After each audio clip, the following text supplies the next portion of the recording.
an asteroid on a collision course with Earth, a mission to save the world, and plenty of drama. These are all things you would find in the 1998 movie Armageddon, complete with a banging soundtrack from rock band Aerosmith. But what if I told you that this same premise was explored years earlier in the 1995 video game The Dig? Welcome, my name's Azadash and welcome to another PC game retrospective video. To explain The Dig in greater detail, we need to first step back to the mid-80s, when famed filmmaker Steven Spielberg made a pitch to NBC about a space-themed Indiana Jones episode for the popular Amazing Stories television series. The network rejected the idea, claiming it was too ambitious and expensive for TV. Not hard to understand given the story involved astronauts exploring an alien world, complete with elaborate special effects. Not allowing himself to be discouraged by NBC's rejection, Spielberg then offered the concept to developer LucasArts to adapt as a video game. After all, LucasArts had already developed several Indiana Jones tie-in games, but the translation of this creative vision was not without its own challenges, enduring what we would now know as development hell for roughly 5 years. The first director was Noah Falstein, the man responsible for the 1989 adventure game Indiana Jones and the Last Crusade. While progress was made in the way of a design document and concept art, development never really extended beyond the basics, with Falstein being pulled from the project in 1991 to instead lead development for another Indiana Jones title. The next to lead development was Brian Moriarty, who changed development of The Dig into a much darker and violent version of Falstein's original concept, although his time on the project didn't last long, with him announcing his departure just 1 year later. Inheriting a project that had already been through 2 directors was never going to be an easy job. However, it was the job that Sean Clark took on, and under his watch finally shipped the game in 1995. Broadly speaking, the game was a critical success and is still available for sale today on most digital storefronts. There's no fan-made patches or widescreen fixes. What you are seeing here is exactly the way the original developers intended it, minus of course the DOS emulation for modern PCs. Now, I don't generally pay too much attention to video game manuals, sometimes to my detriment. However, The Dig's manual certainly deserves a mention. Firstly, it starts with a message from Sean Clark himself that reads, "Hi, you don't know me, but I love you."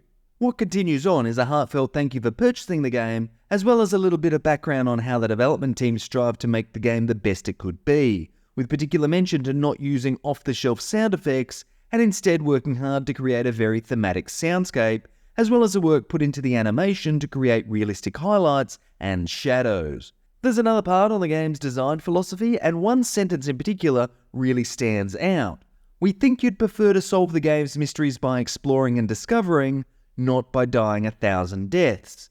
After having completed the game, I can definitely say the developers were right, and this decision helps to keep the pacing of the game akin to a blockbuster film as opposed to a slogfest. Regardless of the game's somewhat turbulent development history, Spielberg's story has been well realised into video game form. Set sometime in the future, an asteroid nicknamed Attila has recently been confirmed by the scientific community to be on a collision course with Earth. With a potential collision spelling disaster for mankind, NASA organises a shuttle mission to transport 2 nuclear devices to the asteroid's surface in the hope that upon detonating them, the asteroid will miss Earth. Crewing this mission is Commander Boston Law, a military commander with space experience voiced by the brilliant Robert Patrick, Dr. Luger Brink, a scientific advisor and world-famous geologist and archaeologist, and Maggie Robbins, a civilian observer who is also a reporter. It doesn't take long for the crew of the mission to work out that not everything is exactly as it seems, and they then have to work together to uncover the asteroid's mysteries and find a way to get home safely. Spielberg's influence can definitely be felt throughout the story, and the general consensus is that it's one of the game's strengths. Now, while I fully recognise that I am in the minority with this opinion, I think that while the story is good, the ending is just not cohesive with the rest of the story, and feels to me like they wanted to explain everything, as opposed to leaving some things unanswered. As I said, I recognise I'm in the minority here, and it's certainly not a bad story, just one that I think betrays its own stakes in the final moments. If on the off chance you do agree with this, drop a comment below so I know that I'm not the only one. Before we continue, a massive thank you to those who support the channel. If you enjoy this type of content, please consider liking the video or subscribing to the channel. With that out of the way, let's grab our shovel, do some digging, a lot of digging, and head back to 1995 to remember The Dig.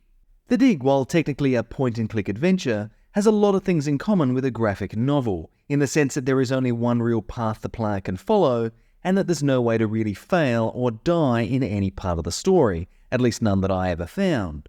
If I had to break down the gameplay further, I'd say that The Dig is all about three things: being in the right place, at the right time, with the right item. It sounds simple, but at times it can be anything but. And honestly, it's a game that's challenging to break down the various areas of gameplay and critique them independently, as for better and worse, the game is very cohesive, to the point that the gameplay is deeply connected and in some cases impacted by decisions made in the game's overall presentation. As far as camera and control go, you're getting the tried and tested LucasArts point-and-click adventure perspective, with the camera generally providing a side-on view of the action as you navigate the various background environments, all realised as beautiful hand-drawn art. There is both depth, meaning that you can move in a pseudo 3D position in the environment, as well as background animation, which does a great job of keeping the player engaged in the scene, despite the otherwise slow pace of both the game's plot and movement. There is also other in-engine animations throughout the game, and again these help to inject a little bit of excitement into the gameplay and provide a welcome relief from some of the more fetch quest activities you are given. There are times when you will have other members of the crew following you, and this all works as you would expect it to, without the need to even give it any thought. Little did we know in 1995 the dire future of NPC pathfinding to come. Overall, the control and camera choices work well for the game, and there's certainly some cinematic-inspired framing on some of the camera angles as you navigate the environment, further helping to sell the idea of this being a grand adventure worthy of a film, as opposed to just another adventure game. While you will cover a lot of ground in the game, the main gameplay mechanics are all about communication and puzzle solving. You will often need to communicate with other members in your party to learn what you need to do next. This is done by selecting the character, which presents the communication screen. From here, you can ask them a question, say something profound, or ask them about a particular item.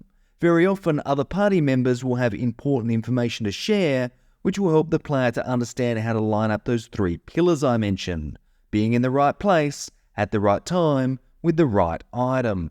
You can also use a communication device called the Penultimate to video call party members, with the same options as the in-person communication appearing below it. Oh, and here's a nice touch: the Penultimate also includes a built-in lunar lander game that you can try your luck at if you want to take a break from some of the more cerebral puzzles of the main game. I doubt it was the first, but it's certainly one of the first instances of a game within a game that I remember.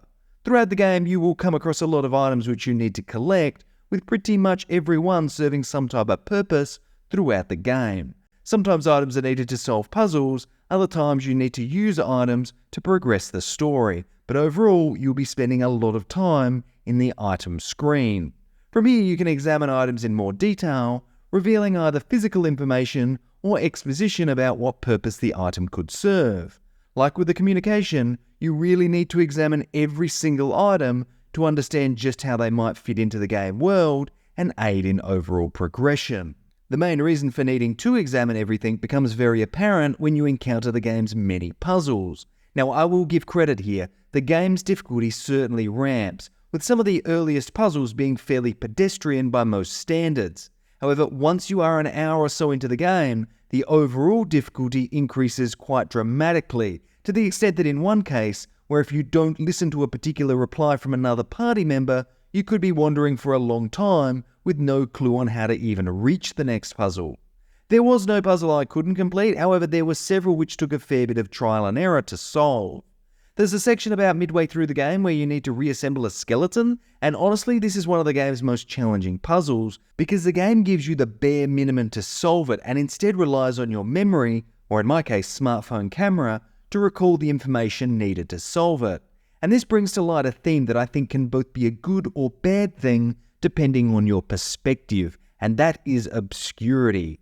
Everything in the dig is very obscure. Throughout the entire adventure, outside of the first half hour, nothing is ever spoon-fed to the player. The player needs to search hard and make their own connections with various findings to determine the way forward. There's another puzzle which relies on you looking at an engraving on a wall, and the first time I completely missed this because I thought the engraving was just part of the rock face. However, upon hovering the cursor over it, the game displayed the option to examine the engraving.